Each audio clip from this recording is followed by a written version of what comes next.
시민의 사법 참여와 법원의 역할 등 세 가지 주제에 대해서 발표와 토론이 있겠습니다. 발표가 있은 후에는 지정 토론자의 토론이 이루어지고 그 답변은 사안에 따라서 발표자나 제가 하도록 하겠습니다. 먼저 제1주제는 시민의 사법 참여와 법원의 역할입니다.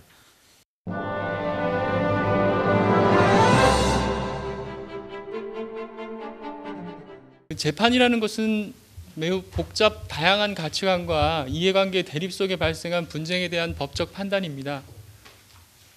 사람들은 어떤 상황을 경험하면서 항상 모든 상황을 지켜봤다고 생각하고 다 이해했다고 생각을 합니다. 하지만 사람들은 기본적으로 어떤 상황에 대해서 모두 동일한 관심이나 집중도를 갖고 지켜보는 것은 아닌 것으로 보입니다. 무의식적으로 자기가 보고 싶은 것, 자기에게 자신한테 의미가 있는 것, 또 필요하다고 생각하는 부분을 보고 중심적으로 보고 기억하는 것으로 보입니다.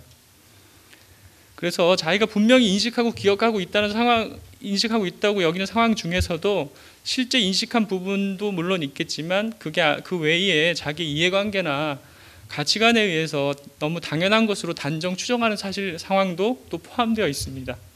당사자는 물론 관계된 관련 목격자들이 그 상황 발생 당시 상황을 상황 당시에 발생 당시에 사건화될 거를 미리 예상을 하고 지켜보는 것이 아니고 나중에 사건화되고 난 다음에 과거의 기억을 더듬어서 과거의 상황을 재구성하기 때문에 여러 가지 한계가 있는 것으로 보입니다. 재판을 하는 판사는 실제 경험한 당사자가 아닌 판사가 당사자가 주장하고 말하는 내용을 갖고 판단을 하는 것입니다. 결국 모든 케이스 사건이 그렇게 되는 건 아니겠지만 상당히 애매한 상황에서는 결국 누가 주장을 해야 되고 누가 증명을 해야 되고 그 증명을 못했을 때는 그 불이익은 그 책임이 있는 사람한테 책임 있는 사람이 부담을 해야 된다는 입장에 따라서 사실 인정과 판단을 하게 됩니다. 또 경우에 따라서는 추상적 법률 용어라는 것이 굉장히 추상적으로 되어 있고 또 여러 가지 사안에 따라서 쉽게 접근하기 어려운 법리를 근거로 해서 판단을 하기도 합니다. 이러한 여러 가지 요소 때문에 법원의 판단에 대해서는 항상 최소한 일방, 경우에 따라서는 쌍방 모두, 그리고 더 나아가서는 일반 국민들이 보기에는 도대체 어떤 이유로 이런 판단이 나왔는지 이해 수긍하지 못할 가능성이 항상 상존하는 것으로 보입니다. 결국 재판 당사자가 스스로는 자기가 인식한 사실관계에 근거해서 수긍하지 못하는 결과가 나왔다고 하더라도 그 당사자를 수긍시키는 것은 결국 그 주변에 많은 국민적 차원의 지지나 공감, 신뢰가 자기 의사와 달리 이루어지고 있다면 결국 수긍할 수밖에 없을 것이고 결국 더 나아가서는 이런 사법부 판단에 대한 정당성 권위 부여는 결국 국민적 차원의 공감, 지지, 신뢰가 될 수밖에 없을 것으로 보입니다. 결국 소통이라는 것은 국민으로부터 고립된 것이 아니라 국민의 이해와 신뢰를 확보하기 위해서 반드시 필요한 것이고요. 이런 그것을 위해서는 재판 절차에 있어서 당사자와 살아있는 소통을 해서 절차적으로 결국 결과는 졌더라도 절차적으로 할 것은 다 하고 내 얘기를 들어줬다는 만족감을 주고 그런 그 결과에 대해서 결국은 수긍 가능성 높이는 결과에 이를 수 있을 것으로 생각됩니다. 그리고 국민에 대한 올바른 정보를 제공하고 또 직접 참여하고 의견을 말할 수 있는 기회를 제공함으로써 법원에 대한 오해를 줄이고 국민의 이해를 증진시킬 수 있고요. 또 이런 과정에서 사법 서비스가 개선되면서 결국 국민 편익을 도모할 수 있게 될 수 있을 것으로 생각됩니다. 이런 근본적인 내용을 살펴보자면 결국 주권자인 국민이 권한을 위탁한 것이고 그 위탁받은 법원이나 법관은 일반 국민에 대해서 사법 정보 제공 또 의견을 수렴할 의무를 부담한다고 봐야 할 것 같습니다. 이런 소통 과정들이 반복되고 일상화된다면 결국 모든 사회가 모든 구성원들이 법치주의가 구현되는 성숙한 사회 실현을 위해서 노력할 수 있고 그 소통 과정에서 그 성숙한 사회 실현을 위한 교육적 기능도 충분히 담당할 수 있을 것으로 생각됩니다. 그렇다면 법원에 있어서 국민과의 소통이란 과연 무엇인가를 말씀드리자면 좁게는 소송 절차 당사자에 대한 관계에서 실질적이고 살아있는 변론 방어권을 행사할 수 있고, 또 정말 하고 싶은 얘기를 다 할 수 있게 하고, 필요하다면 다른 사람의 도움 참여를 통해서 언제든지 하고 싶은 말을 다 하고, 자기가 주장하고 싶은 말을 다 할 수 있게 하고, 그리고 이를 통해서 실체 진실에 부합되는 판결이 가능할 수 있고, 또 그 과정에서 절차 내에서 실질적인 공방이 이루어짐으로써 결과에 대한 예측 가능성과 절차적 만족감 등을 높일 수 있는 일련의 재판 과정이라고 할 수 있을 것으로 생각됩니다. 넓게는 일반 국민에 대한 관계에서 사법, 행정, 재판 절차 이 부분에서 모든 분야에 있어서 국민 참여를 보장하고 의견을 수렴하기 위한 다양한 정책 등을 마련하고 실천, 보완하는 일련의 과정, 이런 과정을 통해서 결국 사법 정당성 근거인 국민의 이해, 신뢰를 획득하기 위한 지속적인 노력이라고 할 수 있을 것으로 생각됩니다. 제주지방법원의 소통활동으로는 여러 가지 제도가 있는데요. 그 중에 가장 참여도와 호응도가 좋았던 것은 국민참여재판 그림자 배심 제도입니다.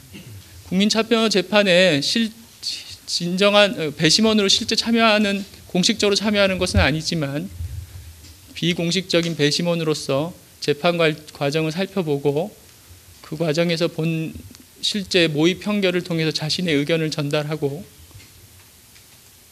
그 절차 참여 기회를 통해서 사법에 대한 이해를 높이는 제도였습니다. 그 다음에 법관들이 중고등학교를 찾아가서 일일 명예교사라는 찾아가는 법률학교, 또 중고등학생 대상으로 하는 형사 모의 재판 경연대회, 그 다음에 보호 소년들과 함께는 숲길 트레킹 행사들이 있었고요. 그 제주 지역의 좋은 환경, 자연 환경을 토대로 해서 그 보호 소년들과 판사들이 소통할 수 있는 기회였고 굉장히 좋은 호응을 얻었다고 들었습니다. 마지막으로 제주지방법원에서 시행하려는 시민사법참여단 제도에서 말씀을 드리면요.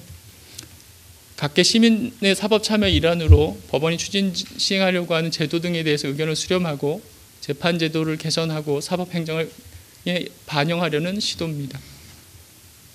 그 목적은 사법행정의 민주적 정당성을 확보하고 시민과 함께하는 열린 법원을 구현하려는 것입니다.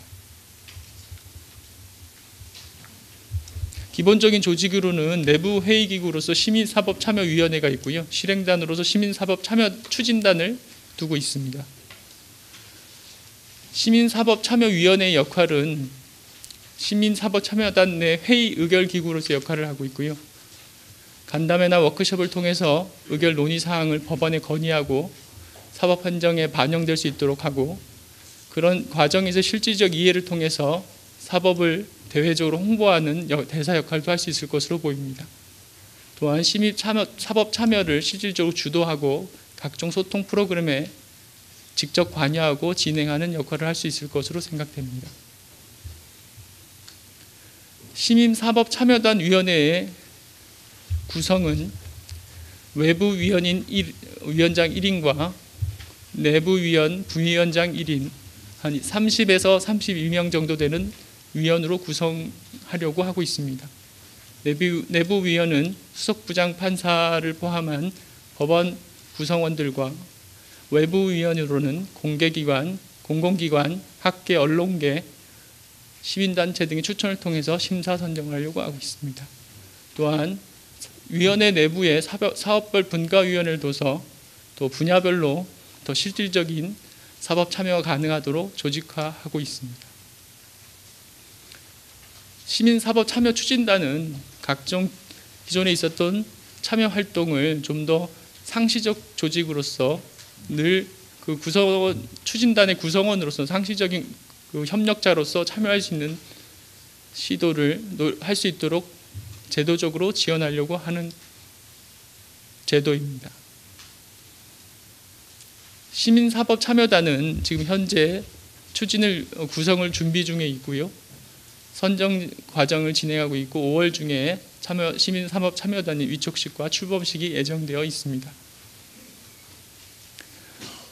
제주법원이 추진하려는 시민사법참여단은 결국 그 성공을 위해서는 제주 시민들의 적극적인 참여가 필요합니다.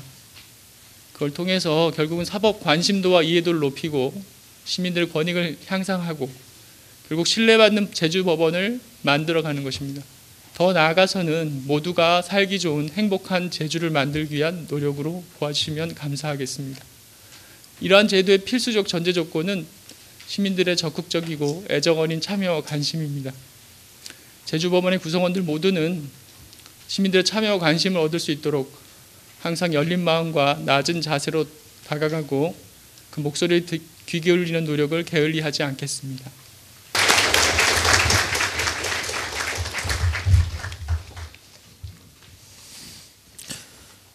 예, 소통의 중요성과 필요성 그리고 법원의 활동에 대한 김태훈 판사님의 발표 감사드립니다.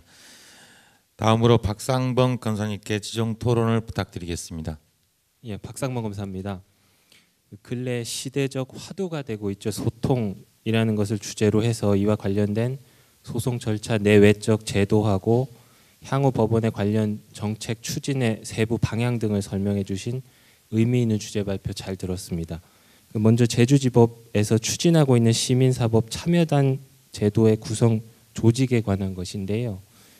그 발제 내용을 보면 구성 조직으로 위원회하고 추진단을 구분해서 설명을 해주셨습니다. 이 조직이 실무적으로 그 상호 인적 구성이 중복이 없는 것인지, 만약에 구분이 되는 조직이라면 추진단의 활동 과정에서 확인될 수 있는 개선점들이 있을 텐데요. 이러한 내용들이 다시 위원회로 피드백될 수 있는 제도적인 장치가 마련되어 있는지 여부를 알고 싶고요. 그 다음으로 자원봉사라든가 법정 모니터링 등 그 추진단의 다양한 활동 분야들로 말씀해 주신 부분들은 대부분 그 기존에도 일반인 참여에 이루어지고 있던 활동들로 알고 있는데요. 그 추진단 조직이 이런 활동을 위한 통합적인 인적 풀을 구성한다는 의미 외에 추가로 어떤 기능과 의미를 갖는 것인지 궁금하고요. 마지막으로 시민사법 참여단의 세부 역할 내지 활동 분야로 언급된 그림자 배심 제도라는 부분과 관련해서 개인적으로는 좀 생소한데요. 이런 그림자 배심이 국민 참여 재판이 이루어지는 사안에 한정된 제도인지, 또 그 그림자 배심이 이루어지고 있는 해당 사건 자체의 심리 판결이라든가 더 나아가서 일반적인 참여 재판 제도 개선에 있어서 구체적으로 어떤 기능과 역할을 하고 있는 제도인지 간략하게 설명해 주시면 감사하겠습니다. 국민 참여 재판에 있어서 병행적으로 비공식적으로 배심원과 실질적으로 동일한 참여의 기회를 제공하자는 것이고요. 실제 해당 사건에 뭐 편견이라든지 양형 의견을 제시하는 역할을 하거나 관여하는 부분은 아닙니다. 다만 실제 배심원과 같은 역할을 실제 경험해 보면서 일반 국민이 형사 재판이 어떻게 진행되고 있는지를 실제 몸소 체험할 수 있는 기회를 제공한다는 데 의미가 있고요. 그 과정에서 실제 참여하고 나서 그 사람들의 의견을 수렴해서 향후 국민 참여 재판에 대한 제도 개선에 도움이 될 수 있는 방향, 의견들을 모으고 그걸 반영하려고 축적을 하는 이런 의미를 갖고 있습니다. 네, 제주대학교의 장혜진 교수입니다. 먼저 51회 법인화를 맞이하여 소통 2014 참여하는 사법, 공감하는 사법 컨퍼런스에 토론자로 참석할 수 있는 기회를 갖게 돼서 영광으로 생각합니다. 일반 국민의 사법 참여를 높이고 법원과의 소통을 원활히 하기 위한 방안으로는 무엇보다 미래를 향한 투자가 좀 중요하다고 생각합니다. 이미 성인이 되었거나 기성세대로 분류되는 일정 연령 이상의 국민들의 참여, 그리고 이들에 대한 교육, 참여 동료도 정말 중요하고 반드시 병행되어야 될 부분이지만, 일정 나이 이상의 어린이부터 청소년들에 대한 사법제도에 대한 이해를 높이는 교육이 잘 진행이 되어야만 이들이 미래 세대가 되었을 때 사법제도에 대한 이해와 참여가 더 잘 진행될 수 있을 것이라 생각합니다. 특히 재판이 자기 일이 되기 전까지는 잘 관심도 갖지 않고 이런저런 사법 절차에 대한 참여를 부담스러워하거나 조심스러워하는 것, 그리고 귀찮아하는 일까지 분명히 있는 게 현재 상황인데, 이런 상황에선 특히나 더 장기적으로 미래를 내다보고 어린 친구들에 대한 교육, 법정 참관 등의 교육이 제도화, 정기화될 수 있는 기회가 많이 부여되어야만 향후에는 사법 제도에 대한 이해, 법원과의 소통 필요성 등을 스스로 인식할 수 있는 가능성이 더 높아진다고 생각합니다. 또한 제주지방법원에서 시행할 예정인 시민사법참여단의 활동이 적극적으로 진행되기 위해서는 김태훈 부장님께서 말씀하신 것처럼 일반 국민들의 참여도가 가장 중요할 수밖에 없고, 이를 위해서는 당연히 다양한 홍보와 참여 독려가 필요하다고 생각합니다.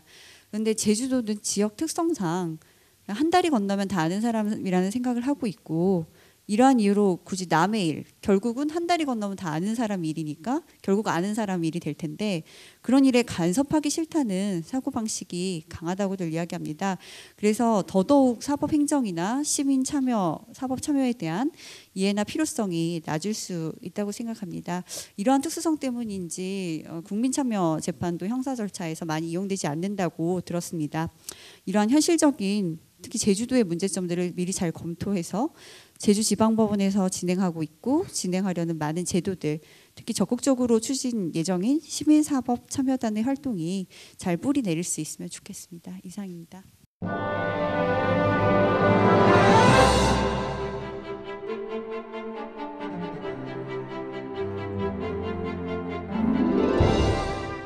자, 우리 법의식이라고 하는 것은 법 제도와 달라서 급변하는 것이 아니라 역사와 사회 변화에 따라서 형성되어가는 특징을 가지고 있습니다. 우리 근대 사법의 역사가 상당히 짧습니다. 자, 조선시대를 거치면서 일제 강점기에 법을 수탈이 수단으로 악용해왔고, 권위주의 정부 시대에 법을 통치 수단으로 이용해왔습니다. 때문에 법에 대한 인식과 정서가 상당히 부정적으로 형성됐습니다. 민주화 시대 이후에도 이런 부정적 정서가 쉽게 불식되지 않고 있습니다. 사람 사이 이야기하다가 법대로 하자 하면 그냥 끝나버리는 겁니다. 자, 주위에 법률 문제가 생겨도 법원을 찾는 것이 아니라 어디 높은 사람 없는지, 법원 검찰이 어디 아는 사람 없는지부터 찾고 있습니다. 변호사를 선임해도 판사와 이야기가 잘 통하는 전관 출신 변호사들을 찾고 있습니다. 유전 무죄, 무전 유죄라는 의식이 사라지지 않고 있습니다. 사회 곳곳에서 전관 예우가 사라지지 않고 있습니다. 자, 영화, 언론 매체의 법과 법원에 대한 모습을 일그러지게 그리는 것은 어제 오늘이 일이 아닙니다. 자, 영화 도가니가 사법부나 입법부가 하지 못한 가해자 처벌과 관련법 개정 등을 이뤄낼 정도로 영화의 힘은 스크린을 넘어서 사회 현실을 뒤바꿀 수가 있습니다. 영화 변호인에서 자막을 통해 사실이 아니라 허구임을 밝혀도 관객들에게 이 자막은 사실을 강조하는 것으로 받아들여지게 됩니다. 석궁 테러 사건을 소재로 한 영화 부러진 화살, 또 마찬가지입니다. 그만큼 우리 사회는 사법과 재판에 대한 불신이 팽배했습니다. 영화에서는 형사재판이 일그러진 모습이 부각되어 그려지고 있습니다. 영화 부러진 화살이 당시의 공판 기록을 토대로 했다고는 하지만 제한된 시간 내에 영상으로 우도하는 메시지를 전달하기 위해서는 결국 각색 과정을 거치지 않을 수 없고, 실체적 진실과 일정한 괴리가 없을 수 없습니다. 영화에서 재판부는 피고인과 변호인이 혈흔 감정과 피해자에 대한 증인 신청을 기각할 뿐 관객들에게 속 시원한 해답을 주지 못하고 있습니다. 이러다 보니 이게 재판입니까? 개판이지 하는 피고인이 힐난이 관객들에게 들어먹힙니다. 물론 이 영화가 전하는 메시지처럼 우리 법원이 반성할 부분도 많이 있습니다. 엘리트 의식에 빠져있는 일부 법관들이 당사자나 변호인 또는 대리인이 하는 말을 도통 들으려 하지 않는 경우를 종종 경험하고 있습니다. 당사자들은 판사에게 하고 싶은 말이라도 한번 해보기를 바라는 경우가 많습니다. 법관으로서는 이런저런 선입관을 전부 배제하고 백지 상태에서 당사자의 주장과 증거 신청에 귀를 기울이는 자세가 필요하리라고 생각이 됩니다. 또 드라마나 영화에서 실제의 법정 모습과 다르게 그려지는 경우도 또 많이 있습니다.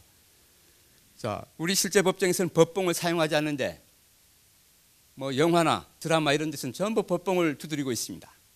자, 우리 증인들이 증언을 할 때 손을 들라고 한 법조문이 없는데 다 오른손을 들고 증언을 하고 있습니다. 오른손을 들고 증언하는데 내리라 말라 얘기하는 사람도 없습니다. 다음에 우리 사법과 재판의 속성을 들 수가 있겠습니다. 이 재판, 사법 이런 것들은 어느 한쪽을 이기게 하거나 지게 하는 판단 과정을 수반하게 됩니다. 재판의 결과에 대해서 불만을 품는 당사자가 있기 마련입니다. 그리고 변론주의나 증명책임 등 재판 원리를 이해하지 못하는 당사자로서는 자신이 믿고 있는 과거의 사실과 유리된 재판 결과를 받아들이기가 쉽지 않습니다. 승패가 있을 수밖에 없는 법원의 판단이 당사자 모두를 만족시킬 수 없는 내재적 한계가 있습니다. 아무리 조정과 화해를 한다 그래도 그 감정의 앙금은 남아있기 마련입니다. 그러면 우리 시민들이 바라본 법원이 어떻게 되는지를 한번 보겠습니다. 자, 우리 시민들에게서는 법원은 가서는 안 되는 법원으로 많이 인식이 되어 있습니다. 법원이라는 말만 들으면 뭐 잘못된 사람, 범죄자, 감옥, 처벌, 재판 대부분 부정적인 말들이 떠오르고 법원이라고 하는 것이 대다수 시민들에게는 주눅이 들고 가서는 안 될 곳으로 인식하는 경향이 있습니다. 그렇지만 법원이라고 하는 것은 분쟁이 평화적 해결 장소입니다. 당사자 사이의 분쟁을 종국적으로 해결하기 위해서는 법원을 찾을 수밖에 없습니다. 가서는 안 되는 법원이 아니라 언제나 쉽게 갈 수 있는 법원이 되어야 할 것입니다. 자, 우리 시민들은 법원의 기능과 역할에 대해서 오해가 많습니다. 시민들은 법원이 다 알아서 재판을 해주는 것으로 아는 경향이 많습니다.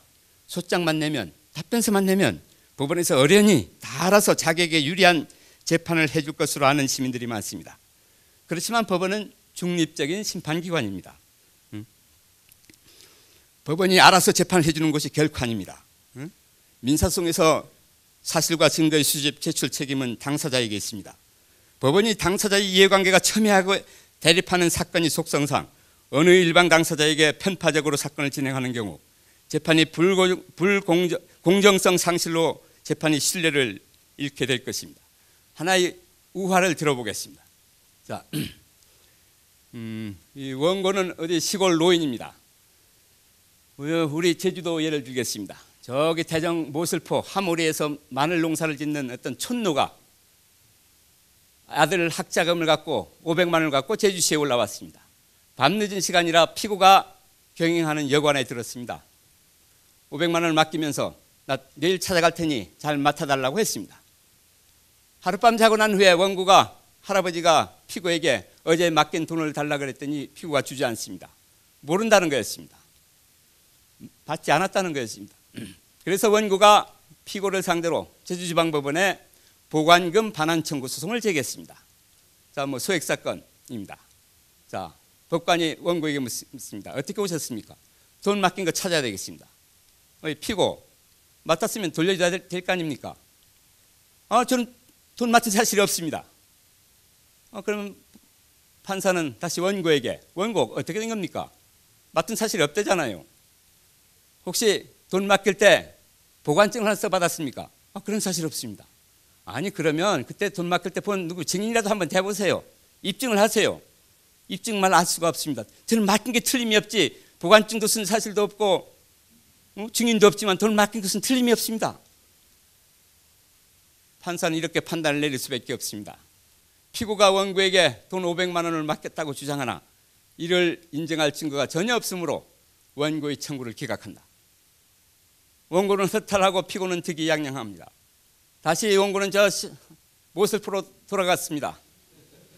다시 동네 사람들로부터 돈 500만 원을 다시 빌려가지고 다시 그 여관에 들어왔습니다. 그때는 제주대학에 다니는 자기 아들과 동행했습니다. 주인장 이거 맡아주시오. 내일 아침 찾아갈 테니까. 그래서 그 촌노는 아들을 학교 기숙사로 보내고 하룻밤 잔 후에 피고에 가서 돈 돌려달라니까 두말 없이 돈을 줬습니다. 그런데 원고가 피고를 상대로 다시 500만 원 보관금 반환 청구 소송을 제주지방법원에 제기했습니다. 어떻게 된 겁니까? 돈 찾아야 되겠습니다. 피고 맡았으면 돌려줘야죠. 어떻게 맡았어? 맡긴 맡았으면 제가 그 다음날 돌려줬습니다. 피고 원고 돌려줬다는데요. 저 돌려받은 사실 없습니다. 피고 돌려줬으면 영수증 받았어? 영수증 받은 사실 없는데요. 그러면 돌려줬대 누구 증인이라도 있으면 대보시오. 입증하세요. 그때는 이른 새벽이라서 제가 돈을 준 건 틀림이 없지만 뭐 저기 영수증도 안 받고 증인도 없습니다. 그렇지만 제가 돈을 돌려준 것은 하늘도 알고 땅도 알고 다 압니다. 말만 하지 말고 입증해 보세요. 더 할 게 없습니까? 없습니다. 원고가 피고에게 이렇게 판결 선고합니다. 원고가 피고에게 돈 500만 원을 맡긴 사실은 인정되나 이를 돌려줬다는 증거는 전혀 없으므로 피고는 원고에게 돈 500만 원 및 이에 대한 지연이자를 지급하라. 이렇게 판결 선고할 수밖에 없습니다. 자, 이게 이런 우화와 같이 사실과 정반대의 판결이 선고될 수 있는 게 민사재판입니다. 증명 책임이나 변론주의 등 재판에 대한 법 원리를 이해하지 못해서 오해해서 법원에 대한 불신으로 이어지는 경우도 종종 있을 수가 있습니다. 자, 우리 형사사건의 경우에도 사건 당사자가 사건에 대해서 100을 알면은 경찰은 70을 합니다. 검찰은 50을 합니다. 자, 우리 법관은 20밖에 알지 못합니다. 그만큼 법관 인식 능력에는 한계가 있을 수밖에 없습니다. 결국 법관은 진실과 거짓의 경계선이 모호한 법정에서 자신에게 주어진 제한된 사실관계를 토대로 실체적 진실에 부합하는 판결을 내려야 하는 이런 숙명을 떠안고 사는 존재라고 생각이 됩니다. 자, 우리 시민과 법원이 그러면 어떤 식으로 소통을 해야 될 것인지를 한번 간단히 보겠습니다. 자, 국민의 눈높이에 맞는 법률 용어를 구사할 필요가 있습니다. 우리 법제처에서 알기 쉬운 법령 만들기 사업 계속하고 있습니다. 우리 법원에서도 알기 쉬운 법률 용어 사용을 위해서 지속적인 노력 경주하고 있고 판결문을 아주 단문으로 쉽게 끊어서 쓰는 이런 작업들도 많이 하고 있습니다. 근데 법률가들이 자주 법정에서 쓰는 추정이니 쌍불이니 이런 말 당사자들을 알아먹기가 좀 쉽지 않습니다. 추지정을 약해서 추정이라는 말 쓰고 쌍방불출석을 쌍불이라고 그냥 하는데 이걸 좀 설명해 줄 필요가 있을 것 같습니다. 자, 판결 선고 시에도 그냥 원고 청구 인용으로만 끝내버릴 것이 아니라 당사자가 출석했다면 원고의 청구를 받아들인다는 취지의 이야기를 해주는 것이 좋을 것 같습니다. 피고인을 징역 6개월에 청한다. 단 1년간 그 형의 집행을 유예해야 한다. 돌아가세요 하면 이거 피고인 이거 유죄인지 무죄인지 몰라가지고 멈칫하는 경우가 많습니다. 이런 경우도 피고인은 징역 6개월을 선고받았는데 1년간 형을 미뤄준다는 것입니다. 앞으로 1년간 또다시 범죄를 저지르면 형이 살아나 6개월 동안 교도소에 있어야 합니다 하는 정도, 번거롭겠지만 이런 설명은 필요한 것이 아닌가 생각이 듭니다. 자, 누구나 쉽게 접근할 수 있는 법원이 되어야 됩니다. 친근한 법원이 되어야 됩니다. 법원은 대중교통으로 쉽게 접근할 수 있어야 되고 원거리 방문자를 위해서 주차시설도 확보가 돼야 됩니다. 자, 우리 제주지방법원인 경우에 담장을 허물고 법원 올레를 조성하고 산책로를 조성한 것은 아주 신선한 착상이라고 생각이 됩니다. 법원의 종합접수실을 은행처럼 편안한 분위기로 만들고, 자, 시민들이 법원 구내의 어떤 편의점이나 이발소 같은 후생시설도 자유로이 이용할 수 있게 하는 방안도 생각해 볼 수가 있겠습니다. 자, 전통적으로 법원은 판결하는 곳이지 봉사하는 곳이 아니다. 세퀴에라라는 사람이 한 말이라고 합니다. 국민들이 법원에 요구하고 법관에 따로 요구하는 것은 판결의 공명정대함과 현명함과 단호함, 법정의 질서 정연함과 엄숙함이라는 것입니다. 법원이 화두가 국민과 소통이 있다고 근자의 각급 법원에서 각종 전시성 행사를 많이 하고 있는데 법원은 일반 행정부와 같이 국민이 민원을 해결해 주는 기관이 아니라 당사자 간의 분쟁을 평화롭게 해결해 주는 장소입니다. 법원이 국민들에게 다가가려는 다양한 노력은 경하할 만한 일이지만 국민들로부터 신뢰를 받을 수 있는 정확한 판결을 하는 것이 법원이 본분이 되어야 함은 두말할 여지가 없습니다. 그렇지만 국민들은 법원과 사법에 대해서 종래의 심판자적 기능을 넘어서 후견적 기능과 치료사법, 사법복지 차원까지 기대와 요구를 많이 하고 있습니다. 이런 상황에서 법원은 국민들의 소리에 귀를 기울이면서 사법 절차의 민주적 정당성을 확보하고 문제 해결 법원으로서의 역할을 해야 하는 어떤 시대적 상황에 직면하고 있습니다. 자, 이걸로 마치겠습니다. 감사합니다.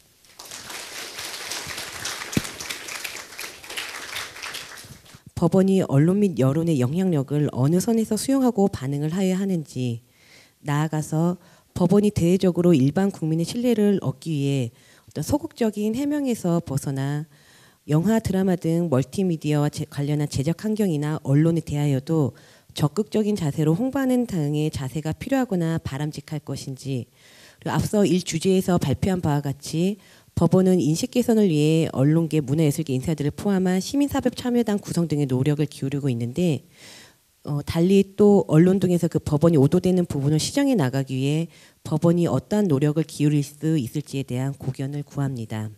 국민참여재판을 통해 일반 국민들의 재판에 대한 이해도를 높일 수 있고 사법의 민주적 정당성을 강화할 수 있어 그 확대는 필연적이고 필수적이지만 현행 법 규정상 피고인이 국민참여재판을 원해야만 국민참여재판을 시행할 수 있기 때문에 그 확대에는 한계가 있고 이는 판사가 직권으로 국민참여재판에 회부하는 규정을 두는 등의 입법적인 면을 통해서만 해결이 가능한 것으로 보입니다.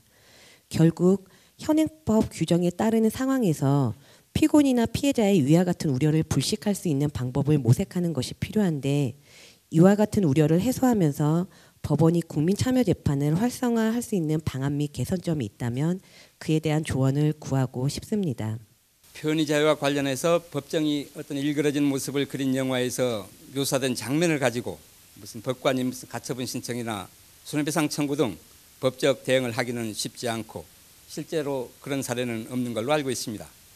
문제의 핵심은 부러진 화살이나 변호인 등과 같은 영화의 소재가 되는 현실의 재판에서 국민을 납득할 수 있는 현명하고 공명정대한 재판을 하는 것이 최선의 방책이 아닌가 생각됩니다. 아까 법원이 국민참여재판을 활성화할 수 있는 방안 및 개선점으로 들 수 있는 것을 물어보셨는데 제가 여기 답하기가 참 어려운 문제입니다.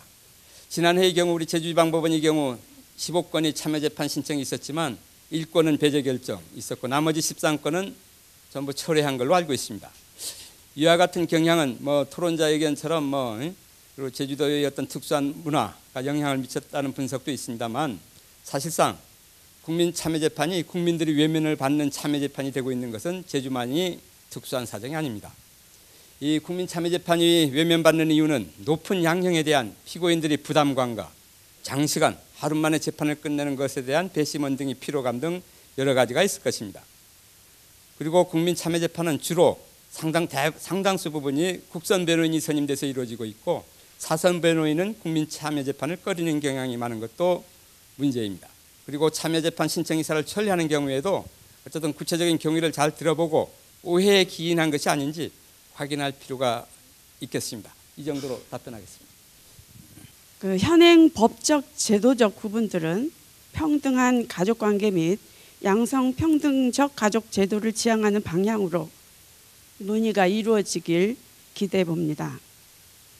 가정 내 학습된 폭력은 학교 폭력을 낳고 있으며 폭력이 대물림되고 있는 게 현실입니다.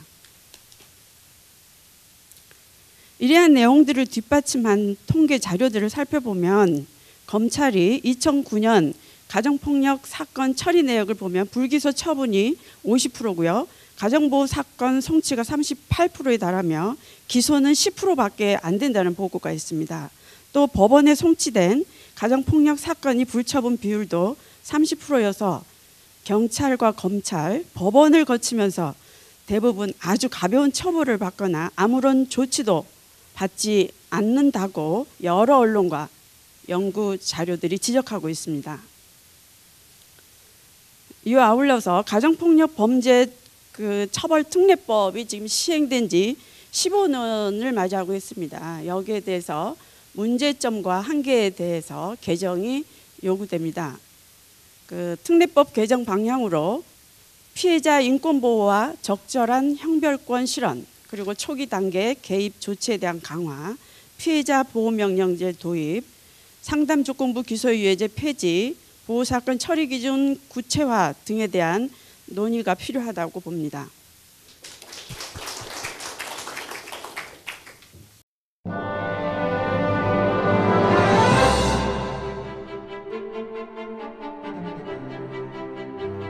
제주도라는 특이한 상황에서 그리고 제주지방법원이 하고 있는 역할에 대해서 그리고 또 하나는 우리 도민들이 과연 어떤 부분을 관심을 갖고 있는가에 대해서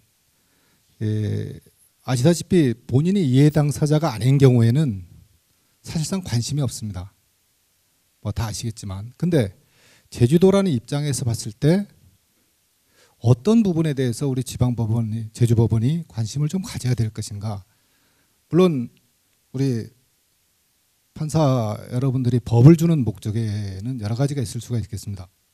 이 국민을 보호하고 또 범죄를 억제하는 그런 것도 있겠지만 어쩌면 지역사회에 어떠한 기준을 제시하는 그런 역할도 할 것입니다. 그래서 앞에 주제 발표라든지 토론이 오래 길어졌기 때문에 저는 좀 간단히 그렇게 줄여서 하도록 하겠습니다. 최근에 이 법원이 하고 있는 역할 중에서 우리 국민들이 지역사회가 안심하게 살아갈 수 있는 것은 결국은 우리한테 주어지는 관심을 갖고 있는 부분에 대해서 법원이 어떤 부분에 대해서 관심을 가져야 하는가에 대해서 한번 볼 필요가 있을 겁니다. 가장 먼저 관심을 갖고 있는 것이 바로 환경사범에 대한 것을 관심이 가장 크겠고요. 그것도 마찬가지 저희 언론도 마찬가지일 겁니다. 그리고 민생침해 범죄, 그리고 제주 4.3 문제, 아까 앞서서 말씀드렸기 때문에 판결문 문제는 제가 한 사례를 짚어서 말씀을 드리도록 하겠습니다. 환경사범 문제입니다. 제주도는 뭐 다 아시다시피 유네스코 세계 자연유산이라든지 세계 지질공원 그리고 세계 7대 자연경관에 선정되면서 아주 그 환경에 대한 중요성이 날로 강조되고 있습니다. 제주 환경의 중요성이라는 것은 결국은 법원에서도 이거에 대한 관심을 가질 필요가 있다고 생각을 합니다. 그다음 민생침해 사범입니다. 이들 범죄는 서민들의 어쨌든 삶의 이욕을 저하시키고 또 체감 경기를 악화시키면서 건강한 서민 경제 회복의 노력에도 부정적인 영향을 줄 수가 있습니다. 그럼에도 불구하고 경제사범들에 대한 처벌 수위는 그다지 높지 않다는 인식이 강한 게 현실입니다. 특히 피해자들의 경우 땀 흘려 쌓은 재산을 날려버려서 삶의 의지마저 꺾어버리는 그러한 상황들에서 또 몇 개월 형만 살고 나오면 그만이라는 사회적 분위기가 있는 것도 현실입니다. 앞에 주제 발표에서 있었지만 대주그룹 회장의 그 황제 노역이라는 판결은 과연 우리한테 향판이라든지 법 감정이라는 단어를 만들어준 것도 현실입니다. 참고로 2013년 영국 법무부의 연구 자료에 따르면 영국 국민의 73%가 형량이 관대하다는 인식을 갖고 있다고 합니다. 이 같은 연구 결과는 미국, 호주들의 연구 결과도 비슷한데요. 형량에 대한 불만은 이렇게 보면 우리나라의 일뿐만 아니고 전 세계적인 어떤 법에 관련된 공통된 관심사항이라고도 볼 수가 있습니다. 아까 제가 그 환경 관련 사범에 대해서 하나 말씀드릴 게 하나 있는데요. 이 대법원이 작년인가 재작년에 국정감사 자료를 하나 볼 필요가 있습니다. 거기에 보면 환경 관련 범죄에 대한 재판 결과의 49% 정도가 벌금형을 선고받았다고 합니다. 집행유예까지 전부 합쳐도 88%가 집행유예 미만의 가변형을 선고받았다는 것이 대법원에서 낸 자료입니다.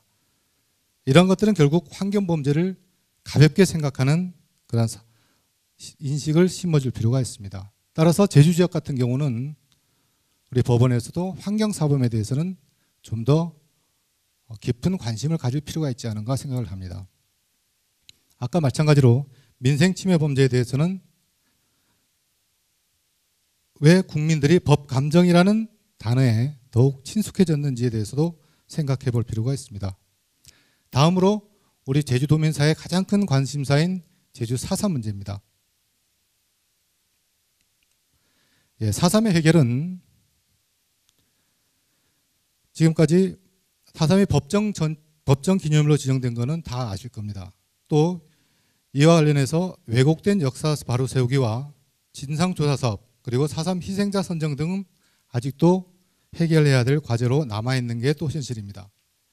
또 4.3 후유 장애인이라든지 유족들의 아픔은 현재 진행형이기도 합니다. 4.3을 바라보는 시각에서 제주지방법원도 도민들의 기대와 염원과 사이에서 무관하지는 않다고 생각을 합니다. 제주지방법원의 판결을 몇 가지를 보면 의미 있는 판결을 한 사례가 있습니다. 2011년 6월 23일 선고한 내용인데요. 제주 예비 검속 사건 망인 유족에 대한 국가 배상의 책임을 인정한 사례입니다. 그다음에 2012년 5월 2일 예비검속자 학살 사건에 대해서 정부의 손해배상 책임을 인정한 그런 겁니다. 이러한 것들은 당시 우리 언론이라든지 지역 도민, 우리 도민, 시민사회에서도 4.3을 바라보고 있는 법원의 시각이 달라지고 있구나라는 것을 보여준 그러한 것들이라고 볼 수가 있습니다. 앞으로도 법원이 도민과의 소통과 공감이라는 큰 틀에서 봤을 때는 이런 도민들의 아픔을 공유하고 또 국관력에 의해 희생된 유족들의 입장에서 이 문제를 바라보는 노력도 필요하다고 생각합니다. 지역사회 발전에 있어서 아까 말씀드린 것처럼 국민보호라든지 범죄 억제의 노력도 있겠지만 사회의 한 기준을 생각한다는, 사회적 기준을 제시한다는 노력도 상당히 많은 부분이 차지한다고 생각합니다. 저희 언론에서 지나치게 법원을 부정적으로 보고 있는 부분도 물론 없지는 않습니다. 하지만 그것이 국민들의 시각 그리고 도민들의 시각에서 보고 있다는 점도 재판을 하실 때 참고하시면 언론에서 비춰지는 것이 그다지 나쁘게만 비춰지고 있는 것은 아니라는 점을 말씀을 드리고 있습니다. 다만 서로 공감대를 노력하는 노력은 법원이나 언론이나 그리고 지역사회가 같이 풀어야 할 과제가 아닌가 생각합니다. 고맙습니다. 지역사회 발전을 위한 법원의 역할에 대한 KCTV 김석범 보도국장의 말씀 잘 들었습니다. 사회의 공기로서의 역할을 묵묵히 수행하고 있는 KCTV에 대해서 제주도민의 한 사람으로 깊은 감사의 말씀을 드립니다. 현재 제주도의 경우에 과거 농업, 관광업 중심에서 마이스 산업, 신재생 에너지 사업 등 다양한 방면으로의 발전을 위한 노력을 다하고 있습니다. 이와 관련해서 우리 도민들이 제주도의 현재 상황 그리고 미래의 전망 등에 대해서 체감할 수 있는 중요한 근거의 하나가 제주도 내에서 문제되는 여러 법률적 분쟁에 대한 사법부의 판단이라고 생각됩니다. 특히 법원의 판결을 통해서 제주도의 행정과 산업 등 지역사회의 문제와 갈등 등이 조정되고 해결되는 모습을 보게 되는 점에서 우리 법원은 제주도라는 좁은 지역에서 가장 신뢰할 수 있는 기관이며 이를 통해서 자신의 권리와 재산을 보장받을 수 있다는 확신을 갖게 된다고 생각합니다. 이런 점에서 발표자께서 말씀하신 바와 같이 우리 모두가 제주의 소중한 자연 환경에 대해서는 엄격한 잣대를 갖고 판단을 해야 된다고 생각을 합니다.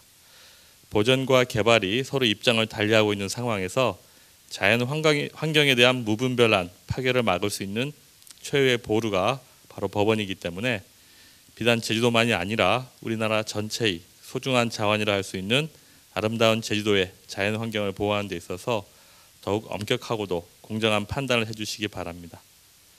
최근 제주 4.3이 국가 추념일로 지정됐는데 이러한 정부 차원의 조치와는 별개로 4.3과 관련된 법적 소송이 아직도 진행 중이고 이에 대해 많은 도민들이 관심을 갖고 있습니다. 무릇 판결이 법과 원칙에 의해서 이루어지는 건 당연하고 4.3과 관련된 소송들도 이에 근거해서 판단이 내려졌고 아직 남은 사건에 대해서도 공정한 판단이 있을 것이라 생각을 합니다. 이미 말씀드린 바와 같이 제주도에서 우리 법원의 판결은 어떤 행정이나 우회의 활동보다도 더 큰 영향을 끼치고 사회적 반향까지 일으킨다는 점에서 제주지방법원의 구성원 모두가 제주도에 대한 애정을 갖고 노력해 주시기를 부탁드립니다. 어떤 저희들 3주제가 지역사회 발전을 위한 법원의 역할이라는 주제를 가지고 국장님께서 아까 발표를 해주셨습니다. 어쨌든 우리 제주라는 지역사회 또 크게 나아가서 우리 국가라는 이 조직이 안정되고 발전되기 위해서는 우리 법원의 역할이 즉 재판 작용을 통한 사법 정의의 구현이 상당히 중요한 것이기 때문에 우리 제주의 발전에 있어서도 법원의 역할이 얼마나 큰 것인지는 새삼 말씀드리지 않아도 잘 아실 것이라고 믿습니다. 물론 요즘에 여러 가지 판결을 놓고서 말들이 많은 점도 있습니다. 하지만은 우리가 그런 법감정이라든가 시류에 영합하는 판결만은 할 수 없는 게 법원의 역할입니다. 그렇지만 우리가 어떤 사건이라든가 사회 현상을 놓고 볼 적에 과거의 시각을 좀 벗어나서 용기 있는 새로운 시각으로 바라보는 그러한 자세로 필요한 시점에 와 있다고, 법원이 그러한 시점에 와 있다고 저는 생각을 해봅니다.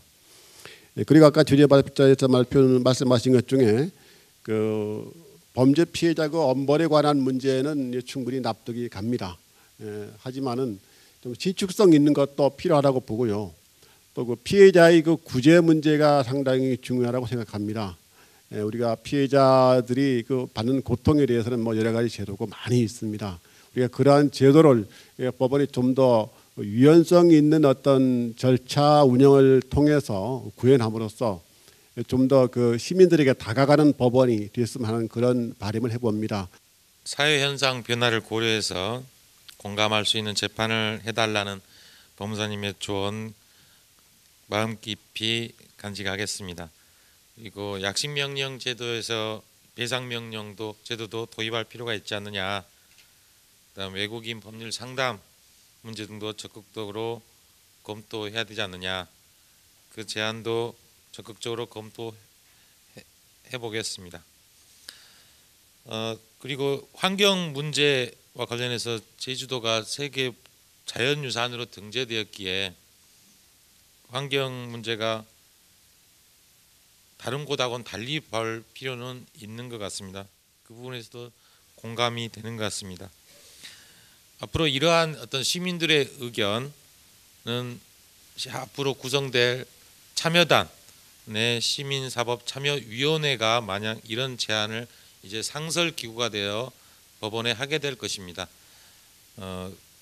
많은 참여를 부탁드리고 이상으로 3주제까지 발표 토론을 모두 마치겠습니다.